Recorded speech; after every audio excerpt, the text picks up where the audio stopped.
লালমনিরহাটের হাতীবান্ধা উপজেলার ফকিরপাড়া ইউনিয়নের দালালপাড়া গ্রামের জমির আলকাটাকে কেন্দ্র করে হাফিজার রহমান নামে এক বিএনপি কর্মীকে হত্যা করার অভিযোগ উঠেছে প্রতিপক্ষ আহিদুল, শহীদুল ও দুলালের বিরুদ্ধে।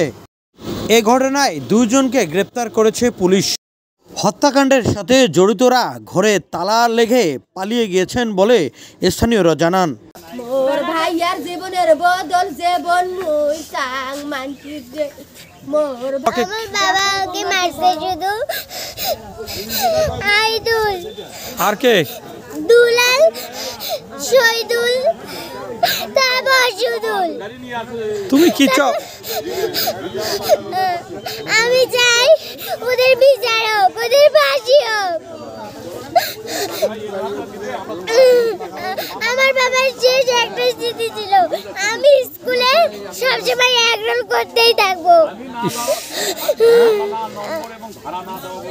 সবাই গেছে এত কথা কম কেন? আমি বিচার চাই।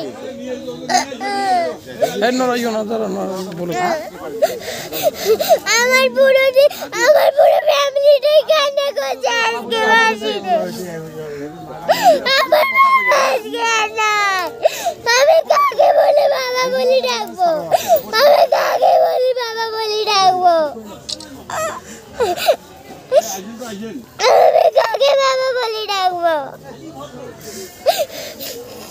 আমার বাবা বলছিল আমার কালকে আশ্রনি নিয়ে যাবে, টাকা তারপর আমাকে শহীদপুর নিয়ে যাবে আমার সুইটা কিনতে।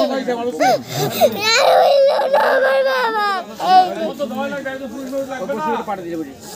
বেড়া পুত্র আমি শাশুড়ির কায়ও নাই রে, তারে ওকা করি যে আমার স্বামী মারি ফেলালে।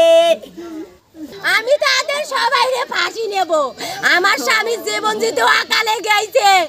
আমার স্বামীর মেলা আশা ছিল, আমার কালকে বলছে আমার স্বামী খালি ভাল মানুষ গেছে, যাওয়ার সাথে সাথে আমার স্বামীকে এত মার মারছে আমি জানি না।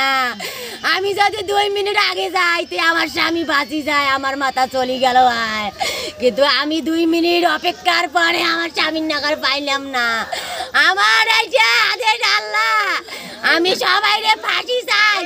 আমার স্বামীর জীবন যেভাবে নিতে ওইভাবে মারো আমি জীবন।